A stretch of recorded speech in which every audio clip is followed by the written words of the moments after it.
Once upon a time, Mara found a warm brass key in the cold water of the village well. It was before dawn. The narrow lane lay empty beneath the black slope of the mountain. Snow sat in the bends of the roofs, and thin chimney smoke drifted above the timber and stone houses.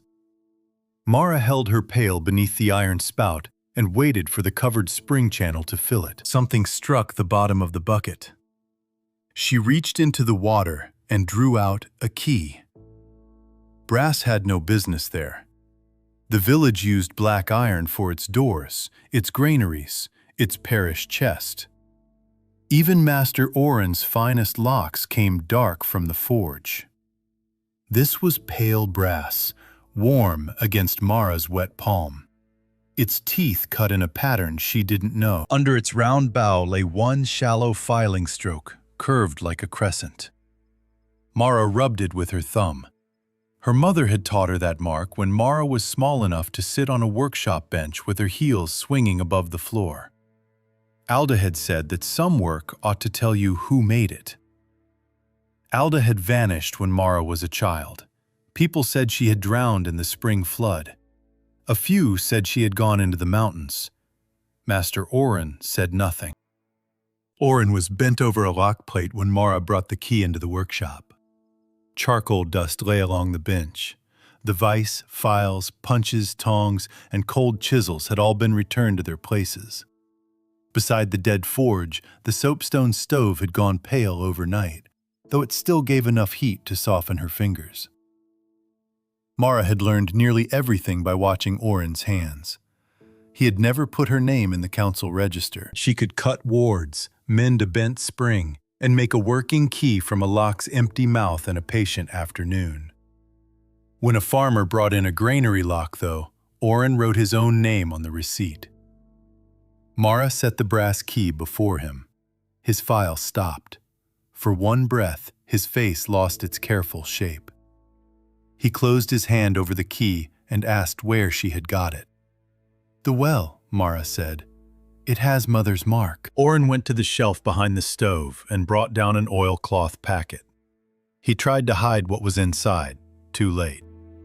6 brass blanks lay in the cloth. They had no teeth, no finished bows. Their pale metal matched the key in Mara's hand. She asked if Alda had left them. Oren would only say they had been left by someone who knew better than to make trouble. When Mara pressed him, he stared at the stove instead of at her. Outside, a cart clattered over the lane stones. Someone called for milk. Morning had begun without either of them. At last, Oren put the key back on the bench. "Take it," he said. "Then take it away from me." Mara picked it up. It had grown warmer. It drew her beyond the last houses to the raised granaries. Each stood on timber legs with broad stone slabs capping the supports, where rats could not easily climb. Behind their walls, families kept rye, cheese, dried meat, clothes, tools, and papers that proved what was owed. Mara had passed them all her life. That morning, one side wall held a narrow seam between its planks, with neither frame nor handle. The brass key tugged in her fingers. She put it to the seam. Though there was no lock, it slid in. The wall opened inward. Warm air touched her face. Grain dust hung in it. Somewhere close by, a woman was crying. Beyond the opening stood the same granary yard in late summer. Yellow grass showed beneath the supports. A young woman had set a bundle at her feet. Mara knew the face from the church painting. Sybil Van, whom the village had called the grain thief for 18 years. The sacks behind Sybil were tied shut.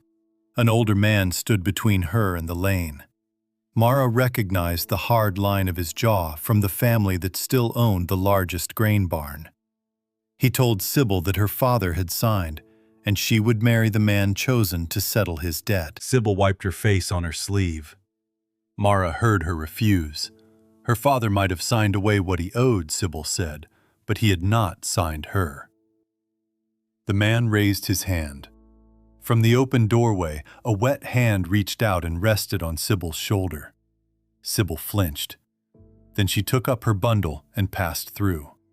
The door shut.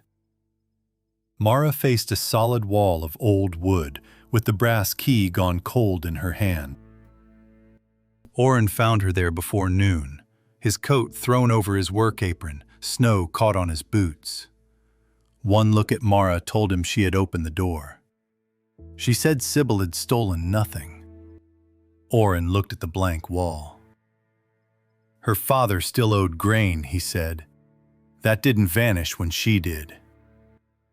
Mara asked how much he knew.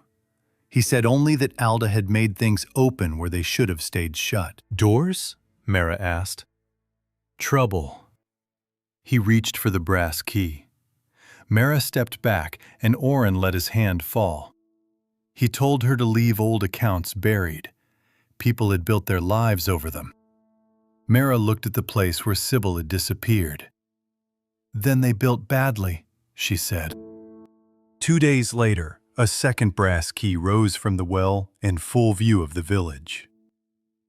A woman lifted her bucket, and there it lay among the water, bright at the bottom of the pail. Nobody touched it until Mara did. By sunset, the key had brought her to the parish storehouse, where seed grain and tools for the spring channels were kept behind an iron lock Mara herself had repaired under Oren's eye. The brass opened another seam in the rear wall. Rain battered the roof beyond it. In a narrow room, a man pulled on his boots, while a child coughed on a straw mattress beside the stove. The man's wife held his sleeve. The council had refused to release him from the South Channel shift. Every hand was wanted there. Their son needed him at home. Alda stood beyond the threshold. Mara saw her only in profile, younger than memory, dark hair braided down her back, one sleeve rolled to the elbow. Yet Mara knew the angle of her neck. She knew those hands. The man asked where the door led. Alda said it led away. He asked what would happen if he took it. After a pause, she told him that the channel would still need work.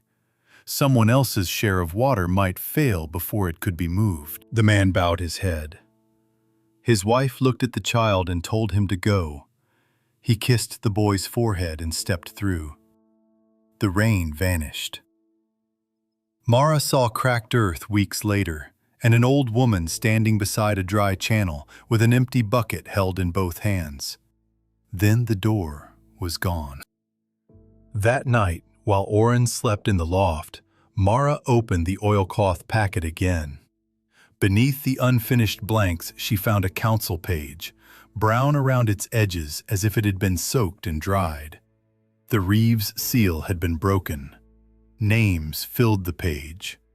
Sybil Van, Jorik Halter, Ellen, daughter of Mads. Beside each, a clerk had written, absent from assigned labor, debt unresolved, household burden transferred. At the bottom, one sentence had been crossed out so hard that the paper had torn. Mara held it near the stove coals and made out the words, sought the old spring branch beneath the well. The loft boards creaked. Oren stood at the ladder. He did not ask how she had found the page. He said the council had sealed that record, and Mara said he had kept it from her. Oren's face looked older in the stove's low glow. If the council found Alda's work in his shop, he said, they would shut the workshop and take his contract. Mara would be left in the lane with every man saying he had taught her to break locks. You taught me a trade, Mara said. I taught you how to make things open, he replied. He had no answer after that. His silence frightened her more than his anger would have. By the following afternoon, the village had decided Mara was to blame. People had seen her at the well and at the granaries. Sybil's sister came down from the upper houses, shouting that the Van family had carried a lie for 18 years. Then the baker's daughter found a brass key in the flour trough. Risa stood outside the bakery in white dusted sleeves, turning it over in her fingers. Before the first deep snow, Risa was meant to marry a widowed miller. Her father's grain debt would be forgiven. The miller's sons would have someone to cook and mend. Risa would enter a house she had not chosen. She asked Mara if the key could open a way out. Mara said it could.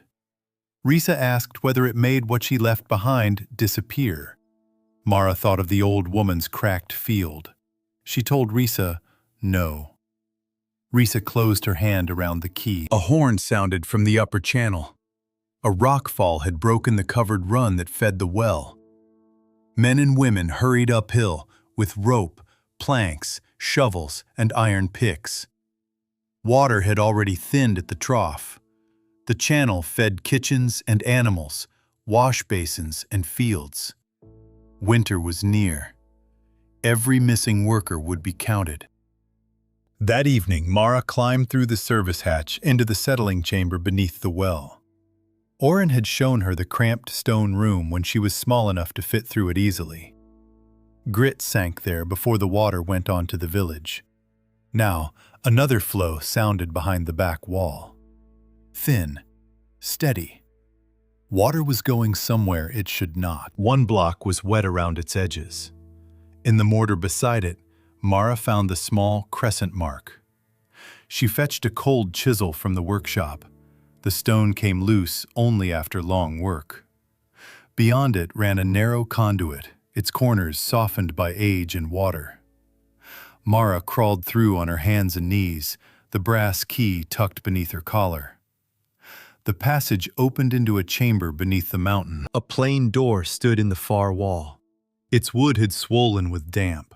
Water stained the stone around its frame. One hinge plate was missing. The other hung crooked on rusted pins. Water ran beneath the threshold. "Alda?" Mara said. The water answered in her mother's voice. "Mara." Alda stood beside the unfinished door. Gray threaded her dark hair. Her skin had the pale, weathered look of stone washed by spring water. Mara wanted to run to her. She wanted to strike her. Instead, she stayed where she was and asked if Alda was alive. Alda said yes. Mara asked if she had let the village say she drowned. Again, Alda said yes. Alda looked down at the broken hinge. She said she had found the branch while trying to leave. At first, she had believed the door was for her alone. Later, she learned it opened where people had been bound to a choice they could not freely refuse. Mara held up the brass key. Alda admitted she had made them. Each could open at such a place, and each door kept what had happened there. It offered a way to go. "And it takes water," Mara said. Alda looked toward the stream beneath the floor. The branch had to stay open, she told her. It fed every other door. It drew from the village's main channel, and it needed tending. Mara asked if that was why she had stayed below. Alda said the council had wanted the branch sealed. She had given them a ghost instead. "You gave me a mother who was gone," Mara said. Alda did not come closer. If the final door closed, Alda said, the branch would return to the main flow. The well would fill. Alda could come back. Every brass key would go dark, and every door still waiting would disappear. Mara looked at the empty place on the door where the hinge plate should have been. An iron hasp would fit there, a piece of hardware made for closing. The final door opened behind Alda. Mara saw the workshop as it had been when she was 8. The soapstone stove glowed. A little girl slept on a pallet beside it, one hand curled beneath her cheek. Mara watched herself breathe. Alda entered carrying a small bundle. She stood over the sleeping child for a long time. Then she touched Mara's hair, took a brass key from her pocket, and left. The child did not wake. The door closed. Mara could not ask what Alda had felt. The door had shown her what it held. Nothing more. Near midnight, Oren reached the chamber with mud to his knees and an iron hasp wrapped in cloth. The council had sent him. Above them, through layers of stone, repair crews scraped at the broken channel by lantern light. Oren looked at Alda. His jaw worked before he spoke. He said he had hidden the records because he was afraid. He had called that fear caution. It had not been. He held the hasp out to Mara. She took it. The iron was heavier than it looked. She held it beside the wet wood and saw how easily it would cover the unfinished place.